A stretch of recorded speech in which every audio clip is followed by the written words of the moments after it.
Durante a Segunda Guerra Mundial, os americanos foram chamados a fazer grandes sacrifícios para apoiar as tropas no exterior. Isso significava mudar de emprego, assumir novas responsabilidades em casa e até adaptar suas dietas. Enquanto os soldados recebiam as melhores provisões, a população em geral teve que apertar os cintos e encontrar maneiras criativas de se alimentar. E, ao invés de reclamar, as pessoas surpreenderam com sua engenhosidade na cozinha. No vídeo de hoje, vamos explorar o que as pessoas comiam para sobreviver durante esse período tão desafiador. Mas antes de começarmos, não esqueça de se inscrever no canal Fatos Aleatórios. E aproveite para deixar um comentário contando quais outros temas relacionados à comida você gostaria de ver por aqui. Agora, prepare-se, porque vamos dar uma olhada no curioso cardápio da Segunda Guerra Mundial. O sistema de racionamento.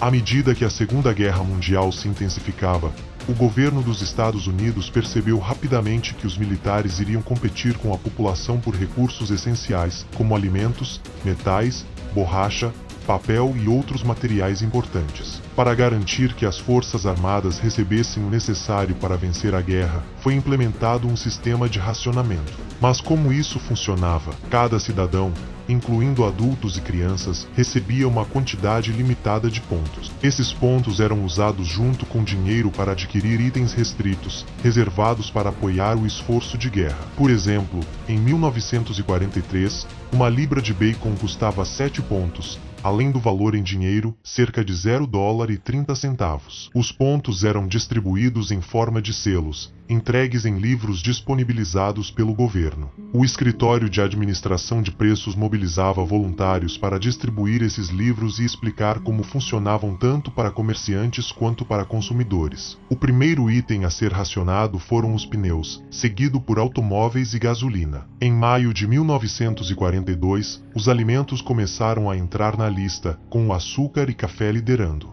Logo depois, carnes, peixes, leite em lata, gorduras e queijos também foram incluídos. Sempre que novos itens eram adicionados ao racionamento, algumas pessoas tentavam estocar produtos, esvaziando prateleiras e provocando escassez. Isso levou ao crescimento do mercado negro, onde bens restritos eram negociados ilegalmente. Apesar dessas dificuldades, o sistema funcionou bem o suficiente para manter o equilíbrio durante a guerra. Restrições similares também foram impostas nos países aliados europeus. Com tantos alimentos básicos racionados, a criatividade na cozinha se tornou uma necessidade. E assim, o público reinventou suas receitas para driblar as limitações e seguir em frente. A reinvenção da carne.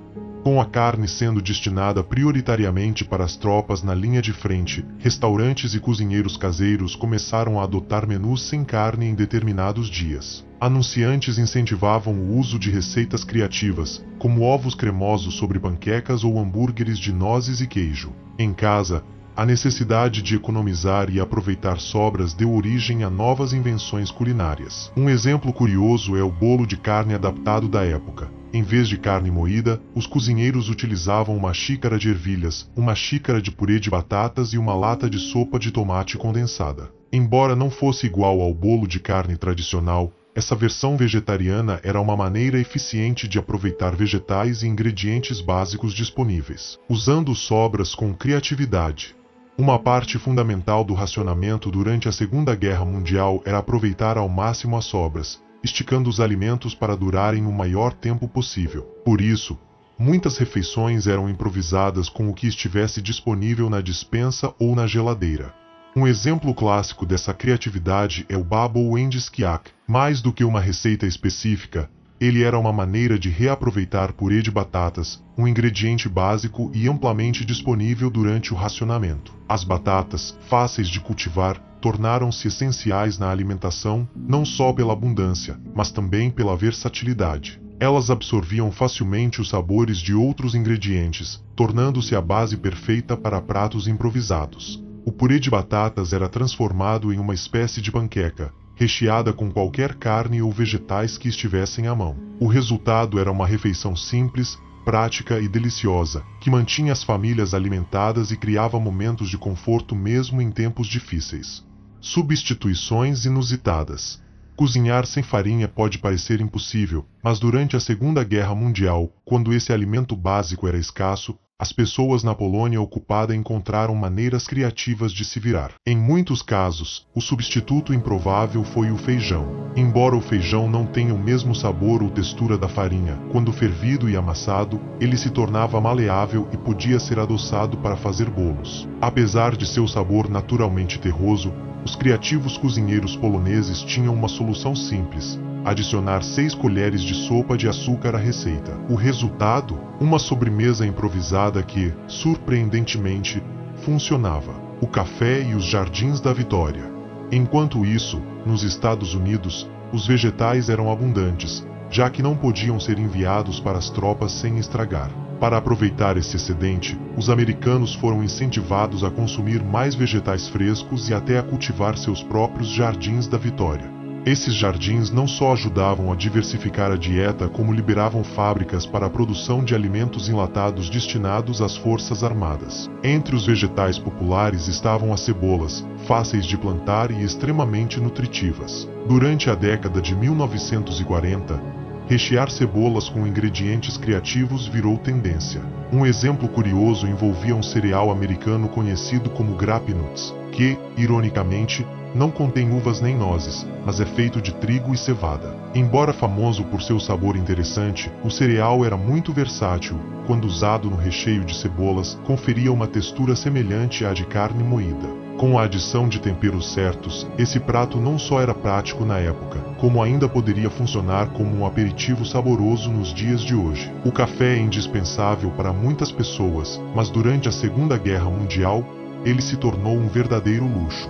Praticamente todos os grãos de café na América foram enviados para as tropas no exterior, tornando o café um dos itens mais difíceis de racionar. Para os padrões de hoje, quando há um café em cada esquina, a situação pareceria um pesadelo. Os americanos estavam limitados a meio quilo de café a cada 5 ou 6 semanas. Isso significava menos de uma xícara por dia. O horror! Os amantes de café que não conseguiam viver sem sua dose diária começaram a recorrer ao chamado Café Roosevelt, batizado em homenagem ao presidente Franklin Delano Roosevelt. Essa versão improvisada era feita reutilizando pó de café já usado. O resultado era uma bebida aguada e longe de ser ideal, mas as pessoas faziam o que podiam. Para melhorar o sabor, alguns começaram a misturar o café com ingredientes alternativos, como chicória ou postum. A chicória adicionava um toque de amargor e tempero à bebida, enquanto o postum, um substituto feito de farelo de trigo, trigo torrado, melaço e maltodestrina,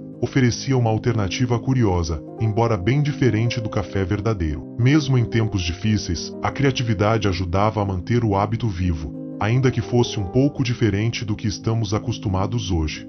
Língua de boi assada.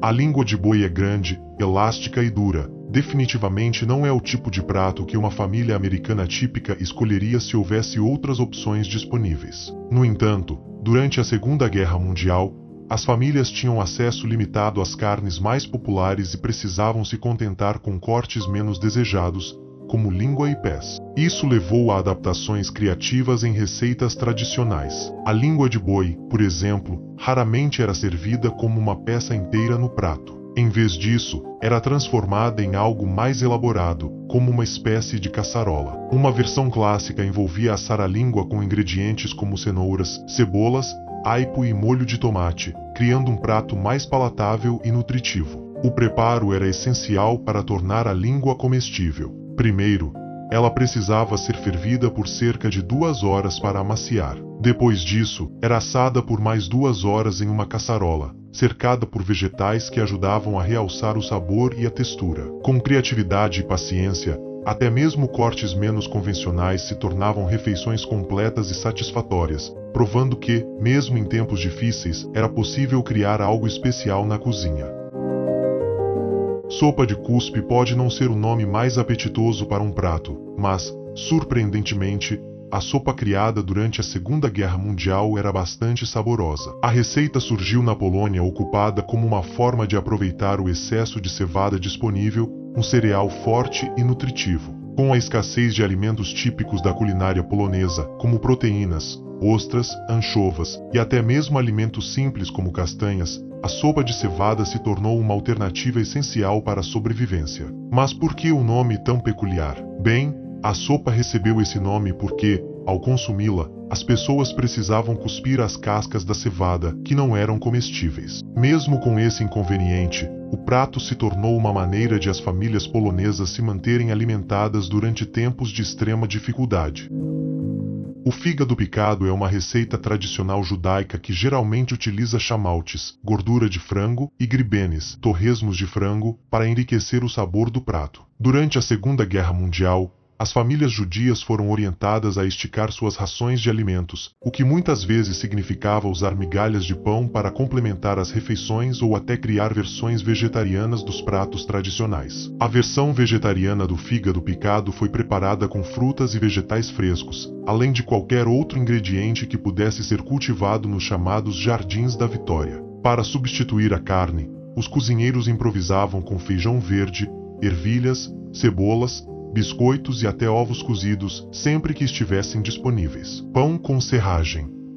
Você provavelmente está se perguntando, serragem como comida? Bem, não se trata de um prato, mas sim de serragem de verdade. Durante a Segunda Guerra Mundial, pessoas na Inglaterra e na Alemanha não tinham os vastos campos de trigo que a América possuía, então precisavam ser criativas com o que tinham à disposição. Uma dessas invenções foi misturar o pouco que podiam encontrar com serragem, que às vezes era chamada de forma eufêmica de farinha de árvore. Uma receita alemã de pão preto, por exemplo, pedia metade de grão de centeio, 2 partes de beterraba fatiada, 2 partes de serragem e 1 parte de folhas e palha picadas. Todos os ingredientes eram misturados e assados como pão normal. Embora não pareça apetitoso, em tempos de guerra, a prioridade era sobreviver, e as pessoas se viravam com o que tinham. E você, o que acha? Qual desses pratos improváveis você teria coragem de tentar? Deixe sua opinião nos comentários abaixo e aproveite para conferir outros vídeos da nossa série sobre histórias curiosas.